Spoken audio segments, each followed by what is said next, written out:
High বন্ধুরা, শুভ সকাল। কেমন আছো সকলে? আশা করি ভালো আছো। আমিও তোমাদের ভালোবাসায় অনেক অনেক ভালো আছি। আবার একটা নতুন ব্লগ নিয়ে চলে এলাম তোমাদের কাছে। তো এখন বাজে 9টার মতো। তো দেখো, আমি স্নান টান করে একবারে ফ্রেশ হয়ে গিয়েছি, আর আমার ঠাকুরের জল দেওয়া হয়ে গিয়েছে। আর এবারে রান্না বসাবো। তো তোমাদের কাছে একটা ছোট ব্লগ নিয়ে চলে এলাম, বলি তোমাদের সঙ্গে একটু শেয়ার করি তারই একটা ভিডিও। এই যে দেখো বন্ধুরা, আমার ঠাকুরের জল দেওয়া কমপ্লিট। এই দেখো বন্ধুরা, এই যে বন্ধুরা, আমার ঠাকুরের জল দেওয়া কমপ্লিট হয়ে গিয়েছে মোটামুটি।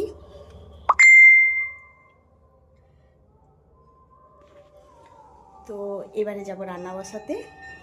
দেখা যাক কি রান্না করা যায়। তো কদিনই মাছ মাংস করে খাওয়া হয়ে গিয়েছে, তো আজকে ভাবছি কি করা যায়, দেখা যাক। কালকের বাসি মাছ এখনও আছে, তো কি করব ভাবছি।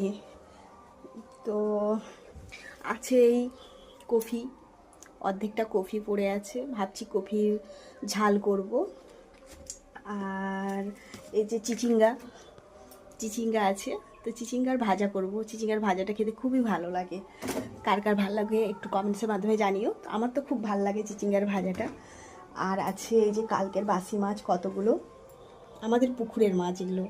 দেখো বন্ধুরা, এখানে আছে সিলভার কাপ মাছ আর হচ্ছে তেলাপিয়া মাছ ভাজা আছে। তো এগুলা সব হচ্ছে আমাদের পুকুরের ধরা মাছ, তো এগুলা কিনা নয়, পুকুরে ধরেছিল। তো সেই মাছ, ওই মাছের ভাবছি ঝাল রান্না করব আর ডাল করব।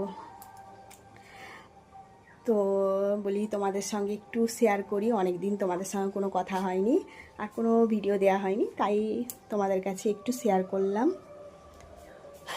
আর কি বলবো বন্ধুরা, ঠিক আছে বন্ধুরা, আমি রান্নার জোগাড় করি। সবাই কেমন আছো একটু কমেন্টসের মাধ্যমে জানিও। আর ভিডিওটা ভালো লাগলে একটা লাইক কমেন্ট আর শেয়ার করে দিও, পারলে সাবস্ক্রাইব করে দিও। আর ভালো থেকো, সুস্থ থেকো, টাটা। আবার পরে কথা হচ্ছে।